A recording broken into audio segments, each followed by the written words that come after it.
I can't tell you how many times over the years I've had people ask me about hi-hats and how to mix them, especially new producers. But what I usually find with new producers is they fall on one side of the spectrum or the other. So the first side of the spectrum is that their hi-hats sound weak and they lack presence in the mix. The other side of the spectrum is that they are clunky and overpowering. So that's what I want to go over today is just a simple three-step EQ solution that will give your hi-hats the crispy sound that we're looking for while also having it sit pretty in the mix. So I'll share a beat that I've been working on and yeah, let's get to it. All right, so I've got a beat pulled up here that I've been working on recently. Reason I chose this beat specifically is that I've did a couple cool things with the hi-hat throughout the hook. So because of that, I needed to make sure that the hi-hat really cut through. So at this point, I've got a couple of compressors on the hi-hat. That's not necessary for you. I just have them on because that's the way I'd mix the song initially. And if I took them off, then I was going to have to do a whole lot of extra stuff, that might make it sound unnatural. So I wanted to be as true to the original as possible. I'll play the beat for you with no EQ. And then what I'll do is I'll pull up a Parametric EQ too. And that way you guys can follow along and you can kind of follow the steps, with me, and hopefully that'll help you learn it a bit easier. So I'll go ahead and play the beat, just to give you a feel for what we're listening to, and yeah, we'll go from there.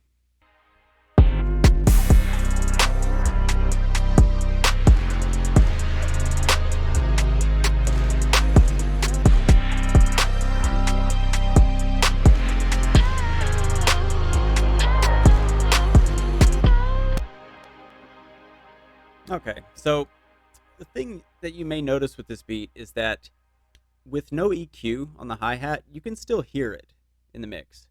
All right, so that may happen a lot with your mixes. However, I think the next step in most people's mixing journey is learning how to not only hear the hi-hat, but also have it cut through the mix and sound like it's sitting on top of everything, like it's just sort of gliding over the beat. So let me go ahead and pull up a Parametric EQ2 so that way we can walk through this together. And the first thing that we're going to do always with hi-hats, always, is a high-pass filter. And basically a high-pass filter just rolls off any of the low-end frequencies for some of you new folks. What I do with high-pass filters and hi-hats is, because they're going to need to be so high on the spectrum, I take the high-pass filter and I'll play the hi-hat for you. And as I'm doing that and listening to the hi-hat sound, I'm going to be rolling the frequencies up, or rolling them to the right in this case. Once I hear that it sounds too thin, then I'm going to roll it back a bit until I find that sweet spot. And that just helps me visualize and get a feel for the sound itself as I'm listening. So I'll go ahead and isolate the hi-hat for you, which is not something you usually would want to do in a mix. However, I want you guys to be able to hear it as much as possible, and that way you'll kind of know what these things sound like. So I'll go ahead and play it.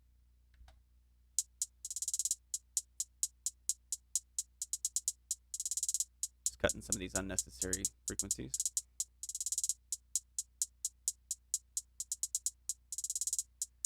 Right here, you can hear that it's starting to sound tinny.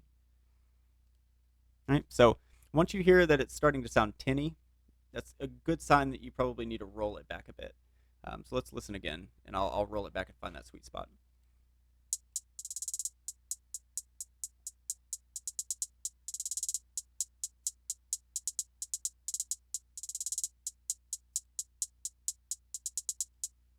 Okay, so sweet spot on this one is at about 1600, or about 1.6K.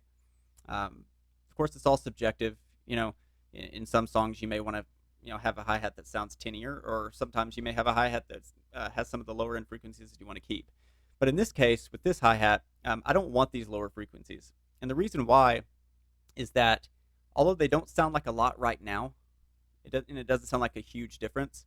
If you have a ton of sounds in your song and you have quite a few sounds that have these frequencies, those start to add up, and it creates what we in the industry call mud, or creates a muddy mix, which means that it lacks clarity, and you have a lot of sounds that sound like they're on top of each other.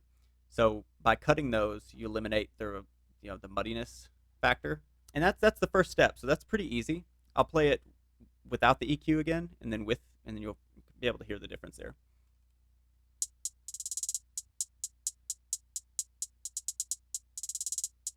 Okay, with EQ.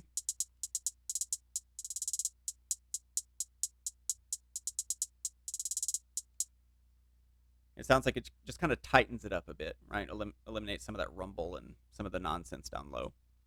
Okay, so the second step is going to be finding and boosting what I call the contact point. And what I mean by contact point is the sound that's made when the drumstick hits the drum. So it's the tick, tick, tick, tick, tick sound that you hear with hi-hats. It's sort of the meat and potatoes of the drum sound as a whole. What I want to do is I want to find that using one of these bands. I'm going to use band 6 for this. And I'm basically going to boost it pretty dramatically initially. I'm going to also use this meter right here to switch the Q. And I'm basically going to make the band skinnier because I don't want to accent all the frequencies, up high. But I do want to, find the ones that matter and boost those. So again, I'm going to use this band, lower the Q here to make it skinnier, and then find those frequencies. Once I find them, I'm going to dip this down because I don't want to boost it that much. It just helps me kind of find those frequencies initially. So I'll go ahead and play it and find the contact point for you.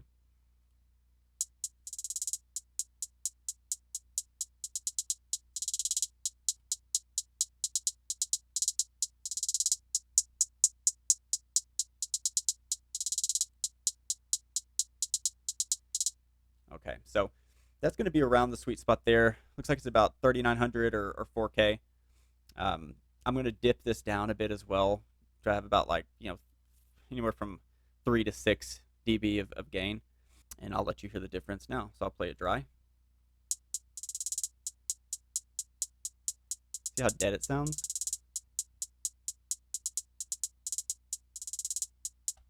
Okay, and now with EQ, with the high pass filter and the boosted contact point.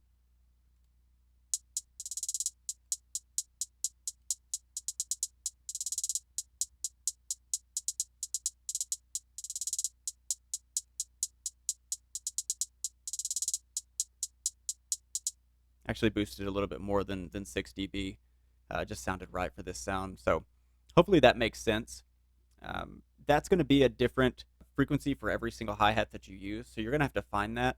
But as you continue to train your ear and do this over and over and over again, you'll find that easier and easier every time. So basically, the third step in this process is the easiest one to mess up, but it is one of the more important ones here. And that's going to be adding some sheen to the hi-hat. Okay, so what I mean by sheen is the boosting of the high frequencies. Right, so it's usually 8 to 10K and above.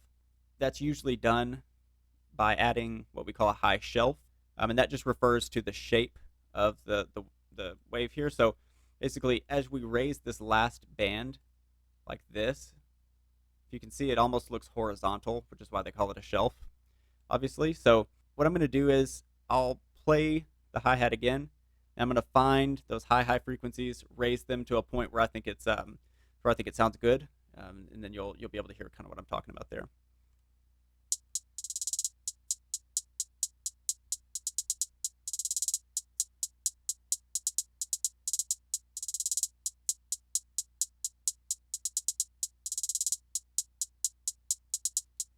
Okay, yeah, so I'm raising it at about 9K, which is actually, fairly low, I guess, for sheen.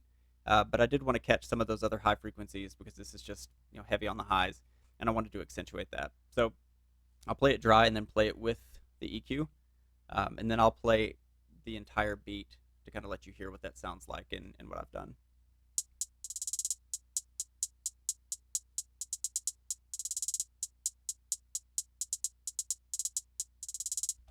Okay, now with the EQ.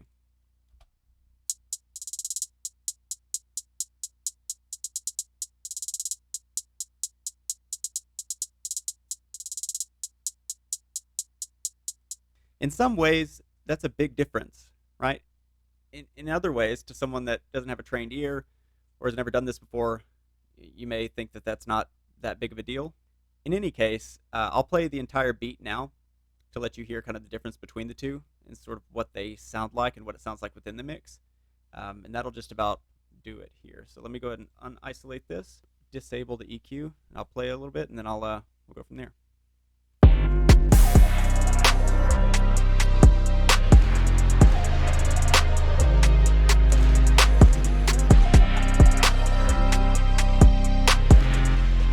Okay, so now I'll play it with the EQ.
So as you can hear there, throughout the hook, I added some automation, which is basically sending the hi-hat from like the left speaker to the right slowly.